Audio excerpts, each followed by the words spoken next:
treat for you, Mr. Gerald Celente, TrendsJournal. I go, Gerald, we just go straight to jail because I tell you, no fear.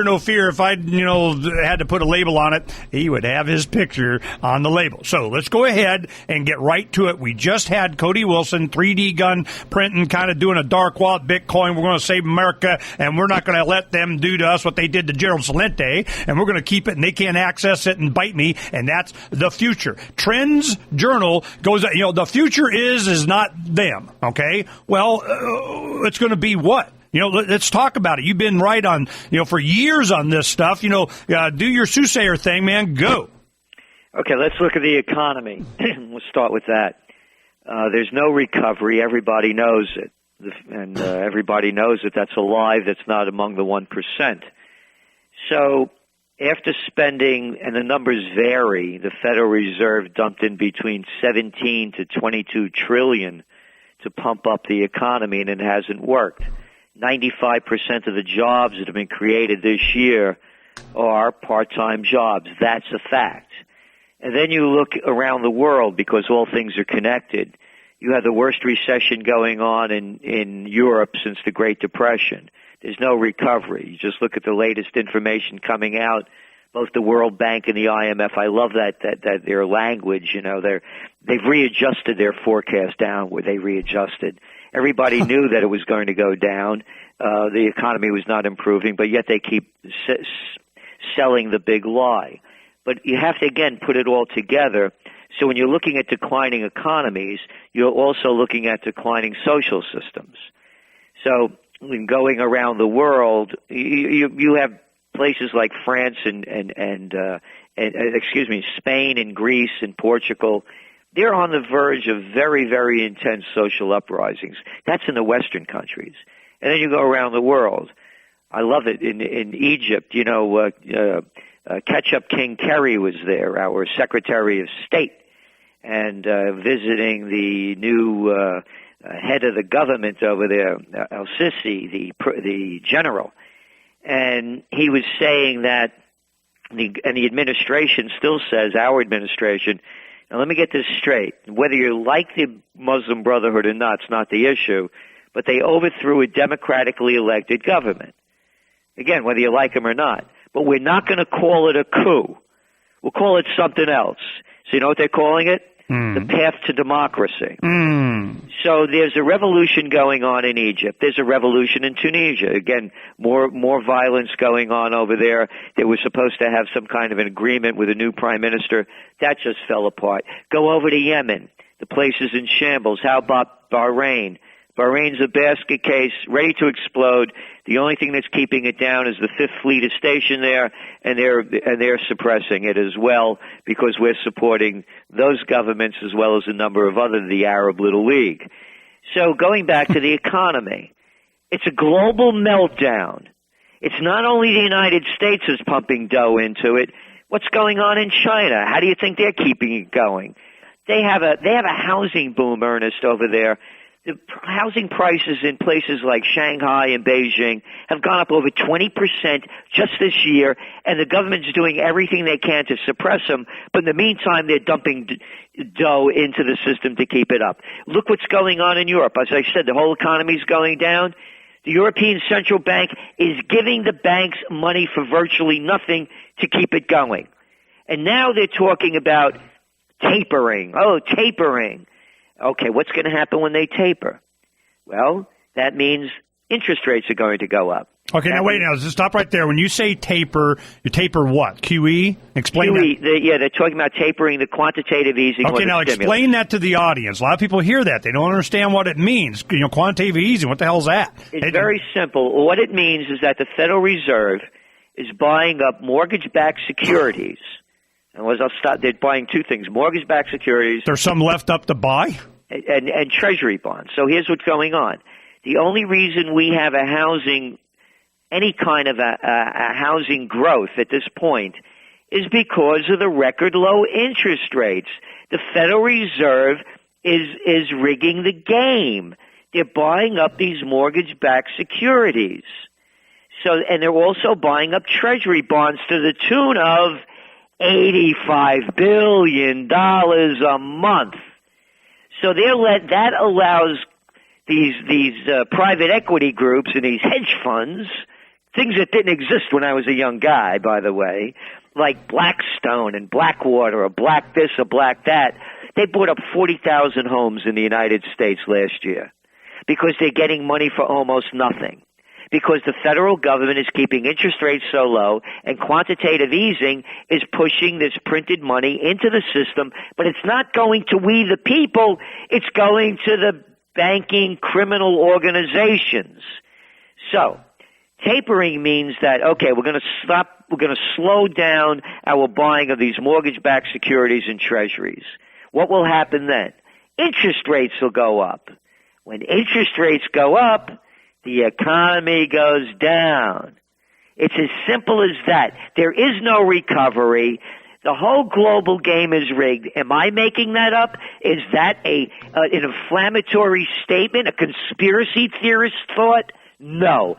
Pick up the newspapers. Okay, now this is what they do, Gerald. They go, I can see it happen. I told my family, I said, you watch. We're going to be, fuel is going to go down to $2.99 a gallon. They go, it already did. I just saw it on there. I go, okay, it's that number. It's a dial. It's a psyop. They're going, look, everything's fine. And then while at the same time in like 2005, I think it was, I remember when they did this so that they didn't give a cost of living index, COLA, for those on entitlements and Social Security and whatever. They took energy, housing, and food off of the index. And I'm going, are you freaking, that means, what, does anybody even understand what just happened? And so now there's no inflation. See, look at the government number. And I'm going, you're killing me, man. I go shopping. I know what it is. I don't do the shopping. My wife does. So it's every few months I happen to go to the grocery store. I go, are you freaking kidding me? This is what? And you're saying there's not inflation? So I'm going, I am of the opinion that they are just going to keep doing the quantitative easing, doing what they're, while all the rest of the world is starting to abandon the dollar,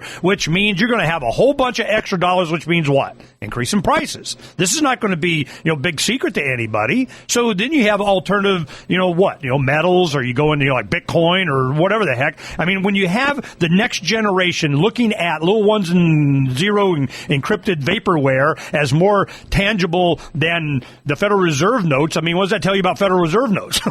I'm going, wow. well, exactly. And like you said, they rigged the numbers by taking like food and fuel off the COLA index, because why should, and I love the word they use, by the way, entitlements. Isn't that nice? Yeah, it's our money. We've been putting it in for all our lives. Oh, now it's an entitlement, and you're not going to get back what you put in. But anyway, as I was saying, the game is rigged. And that's not a conspiracy theorist or some wild accusation. Anyone that can read about how they rigged the LIBOR rate. That's right, the interest rate. Okay, now the LIBOR, we're going to hit the break real quick. When we come back, I want to know all about what LIBOR meant and what it stands for. And then in the final segment, we only got Gerald for another segment. But when we come back, I want to skip to the end. We'll get that out so you'll understand what's coming, because it's like here, man. I mean, there's a big giant cloud on the horizon. The wall of tornado's about ready to hit the United States government's house, and I'm going, what's it going to look like? Is it imminent? Yeah. How far away is it? How best to prepare? I tell you, TrendsJournal, Gerald Celente, just look it up. Freedom Summit 2014, this February in beautiful Phoenix, Arizona. This summit has been crafted to provide a glimpse of the future and how best to position yourself and your loved ones as we transition away from authoritarianism to a voluntarist society. Don't be surprised. Be informed, be entertained, and network with Generation Next, the inheritors of the future that are already creating the infrastructure of tomorrow today. Details at freedomsummit.com. To be a part of the show, call 602-264-2800, 602-264-2800, and now, Ernest Hancock.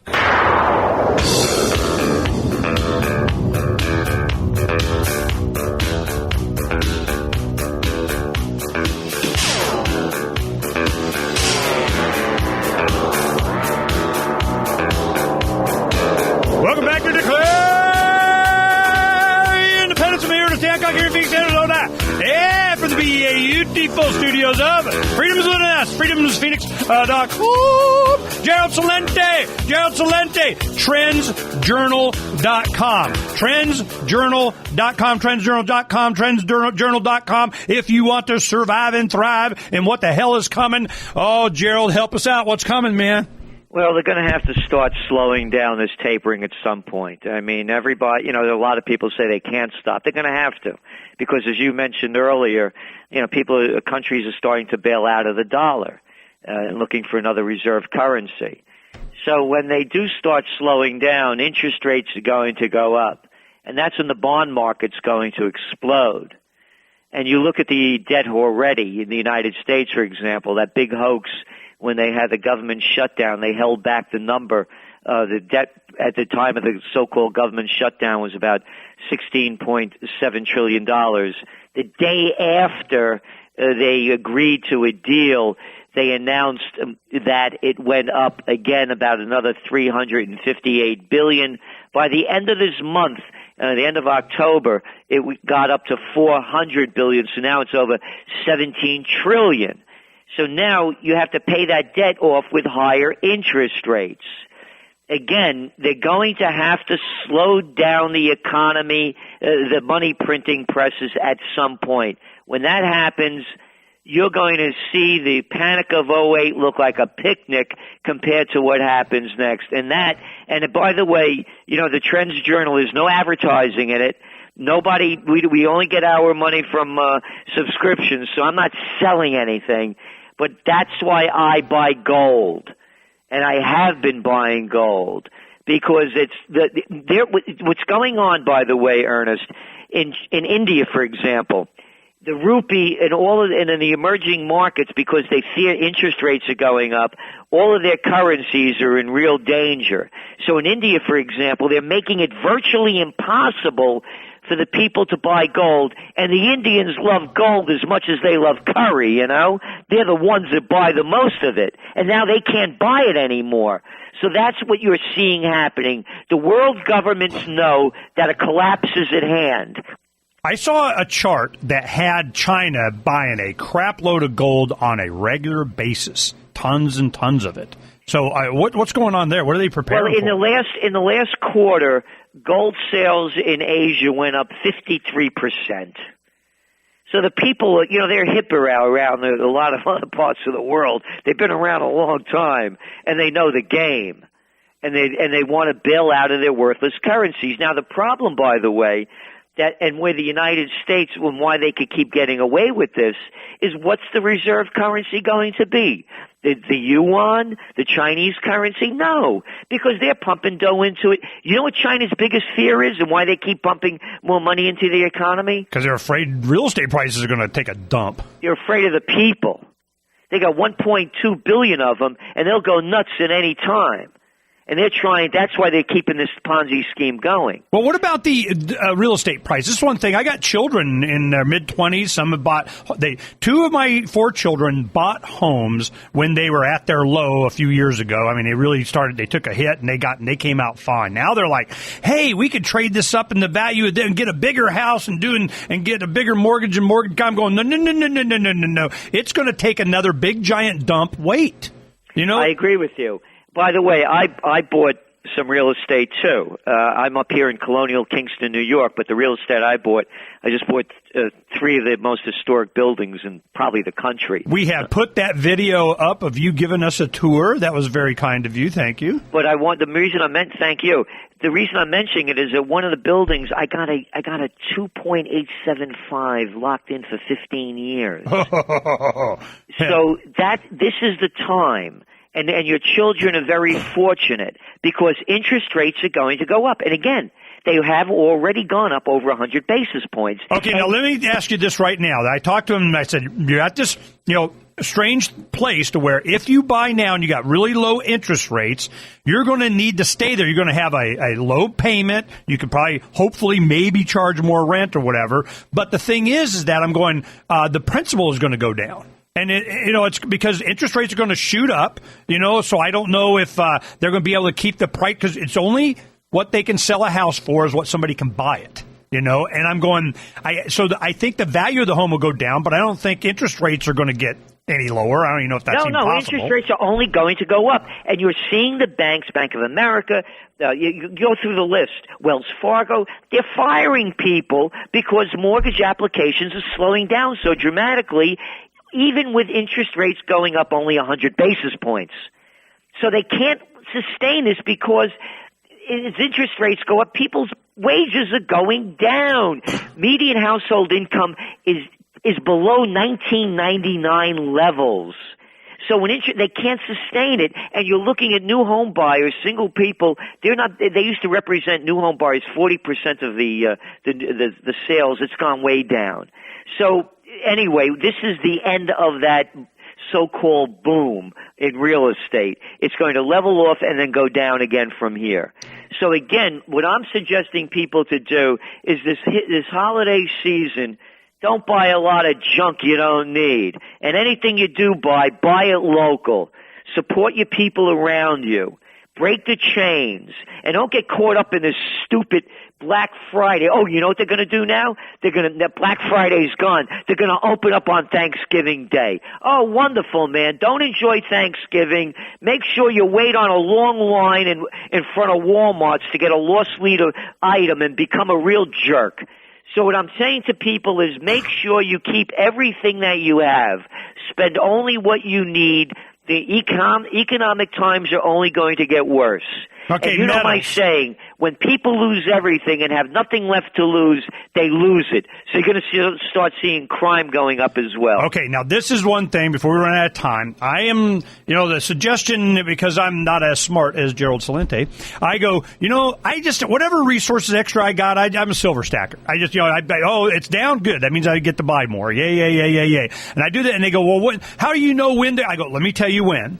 When I can take all the silver that I got and I can trade it in a, hopefully a peaceful environment that I, would want to even stay in America. But I mean, that I can go ahead and retire with, that I can buy the land that I want, that I can get where I want to live and kind of the grandkids and come over and have holidays and be chilling. And I got, leave me aloneism, enough on the lone prairie of whatever. When I can take that and transfer it over here and I'm good, that's when I'll cash in. Amen. I am totally on board with you. By the way, I buy silver as well.